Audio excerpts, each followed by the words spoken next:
আসসালামু আলাইকুম। আশা করি আপনারা সবাই ভালো আছেন। আজকে আমার হাতে যে ফোনটি দেখতে পাচ্ছেন এটা হচ্ছে স্যামসাং A12। আপনারা অবশ্যই থাম্বনেল দেখে বুঝছেন যে আসলে এটার প্রবলেমটা কি। এটার প্রবলেমটা হচ্ছে বেসিক্যালি লাইটিংয়ের প্রবলেম। ফোনটিতে কোনো ধরনের লাইট কাজ করতেছে না, দ্যাটস মিন হচ্ছে ডিসপ্লে আসতেছে না। সো এই কাজটা কিভাবে করবেন এবং সম্পূর্ণ আপনাদের করে দেখাবো যে এই কাজটি কিভাবে করতে হয়। তো আপনারা যারা আমাদের চ্যানেলে নতুন তারা অবশ্যই সাবস্ক্রাইব করবেন এবং পাশে থাকা বেল আইকনটি বাজিয়ে দিবেন, যাতে করে পরবর্তীতে আপডেট খুব সহজেই আপনারা পেয়ে যান। আপনারা দেখতে পাচ্ছেন আমি চার্জিং কানেকশন করে রেখেছি, কোনো ধরনের সিগন্যাল পাচ্ছি না। আমি কিন্তু ভাইব্রেশন ফিল করতেছি যে আসলে ফোনটি ভাইব্রেশন করেছে, বাট কোনোভাবেই ডিসপ্লেতে কোনো কিছু আসতেছে না। সো এই ফোনটিতে যখন আপনারা দেখবেন স্যামসাং A12 এবং হচ্ছে m02 m02s, তো এই ফোনগুলিতে হচ্ছে আপনারা সবসময় দেখবেন বা যারা রেগুলার কাজ করে থাকেন লাইটিংয়ের ক্যাপাসিটার শর্ট থাকে। তো এই লাইটিংয়ের ক্যাপাসিটার শর্ট থাকলে কি করণীয়, আমি এখন আসলে ম্যাপে দেখতেছি যে আসলে লাইটিংয়ের ক্যাপাসিটার শর্ট আছে কিনা। আমরা আসলে প্রথমত আমরা যখন একটা মাদারবোর্ডের দিকে তাকাই বা যেই ধারণা থেকে যেদিকে আসলে তাকানোর প্রয়োজন হয় আমাদের, তো আমি যেটা মাপ দিতেছি এটা হচ্ছে লাইটিংয়ের ক্যাপাসিটার। তো বেসিক্যালি কিছু কিছু ফোনে ক্যাপাসিটার একটা ইউজ করা হয় এবং কিছু কিছু ফোনে দুইটা ইউজ করা হয়। তো এই ফোনটাতে দুইটা ইউজ করা, তো একটা অলমোস্ট শর্ট। তো এই শর্টটা থাকার ফলে আমি খুব সহজেই দেখতে পাচ্ছি যে আসলে একটা ক্যাপাসিটার একটু কালার চেঞ্জ হয়ে গেছে, একটু পুড়ে গেছে, এরকম একটা ভাব চলে আসছে ওই ক্যাপাসিটারের ভিতরে। তো আপনারা দেখতে পাচ্ছেন যে আসলে আমি মাপ দিয়ে কনফার্ম হচ্ছি নি যে আসলে শর্টটা ক্যাপাসিটারই কিনা। আমি এখন ব্যাটারি কানেকশন করে দেখতেছি যে আসলে ভোল্টটা আসে কিনা বা ভোল্টেজটা পাচ্ছি কিনা ব্যাটারি কানেকশনের। আমি ব্যাটারি কানেকশনের ভোল্টেজ পাচ্ছি না, দ্যাটস মিন হচ্ছে ক্যাপাসিটারটি শর্ট। আপনারা সবসময় খেয়াল করে দেখবেন এবং হচ্ছে সবার আগে মেপে দেখবেন, ফোনটি বারবার অন না করে মেপে দেখবেন যে আসলে লাইটিংয়ের কোনো ভোল্টেজ অ্যাকুরেট ভোল্টেজ আসে কিনা। তো অ্যাকুরেট ভোল্টেজ আসলেই হচ্ছে আপনারা একটা কাজ করবেন, আর না আসলে হচ্ছে আরেকটা কাজ করবেন।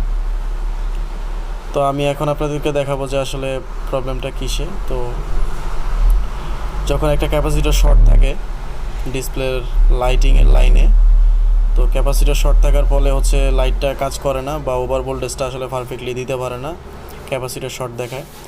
এই শর্টের ফলে হচ্ছে আপনার ক্যাপাসিটার নষ্ট হয়ে যায়, ক্যাপাসিটার নষ্ট হয় এবং হচ্ছে ক্যাপাসিটারের পাশাপাশি ক্যাপাসিটার শর্ট থাকার ফলে কয়েলটা নষ্ট হয়ে যায়। এবং কি আমরা অনেক সময় দেখে থাকি বা প্রমাণিত আমরা কাজ করে থাকি যেহেতু, তো লাইটিং আইসিটাও নষ্ট হওয়ার চান্সটা অনেক বেশি থাকে। আপনি যদি খুব বেশি বেশি অন করা ট্রাই করেন বা হচ্ছে অনেক বেশি বেশি চেষ্টা করেন যে ওই শর্টটা ক্লিয়ার না করেই লাইটটা আনার জন্য, সেই হতো আপনার ক্যাপাসিটরটি বা কয়েলটি নষ্ট হওয়ার একটা চান্স থাকে এবং লাইটিং আইসি নষ্ট হওয়ার চান্স থাকে। তো আমি হচ্ছে ক্যাপাসিটরটিও তুলে নিলাম এবং কয়েলটির উপরে যেহেতু প্রেশারটা অনেক বেশি পড়েছে, আমরা সাধারণত জেনে থাকি যে হচ্ছে ক্যাপাসিটর শর্ট থাকলে ওই প্রেশারটা কয়েলের উপরে পড়ে। তো আমরা অন্য কোনো দিকে আসলে অতটুকু খেয়াল না করেই আমরা সরাসরি কয়েলটা চেঞ্জ করতেছি। কয়েলটা চেঞ্জ করেই তারপরে চেক দিব যে আসলে প্রপার লাইটটা আসে কি না। যেহেতু এখানে একটা ক্যাপাসিটার অলরেডি আছে, দুটো ছিল, একটা আমরা রিমুভ করেছি, তো আরেকটি যেহেতু আছে তো আমাদের আর প্রয়োজন নেই নতুন কোনো ক্যাপাসিটার লাগানোর জন্য। তো আপনারা সবসময় খেয়াল করে থাকবেন, যদি দুইটি ক্যাপাসিটার দিয়ে থাকে তাহলে অবশ্যই একটা ফেলে দিলে কোনো সমস্যা নেই, চলবে। আর যদি একটি দেওয়া থাকে তাহলে অবশ্যই চেঞ্জ করে আরেকটি সেম লাইক নন ইলেকট্রোলাইটিক ক্যাপাসিটার আপনাকে আবার ইনস্টল করতে হবে। তারপর হচ্ছে প্রপার লাইটটা আসলে আসবে।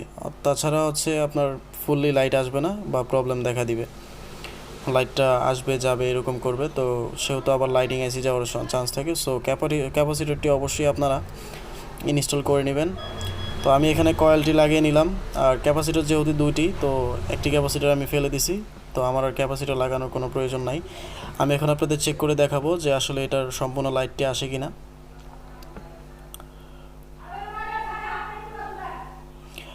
আমি এখন আসলে আবার ট্রাই করতেছি মাপ দিয়ে যে আসলে ভোল্টেজটা একুরেট ভোল্টেজ আছে কিনা। আপনারা সবসময় খেয়াল করে দেখবেন ক্যাপাসিটর শর্ট থাকলে একুরেট ভোল্টেজটা আসে না, কিছু কম আসে।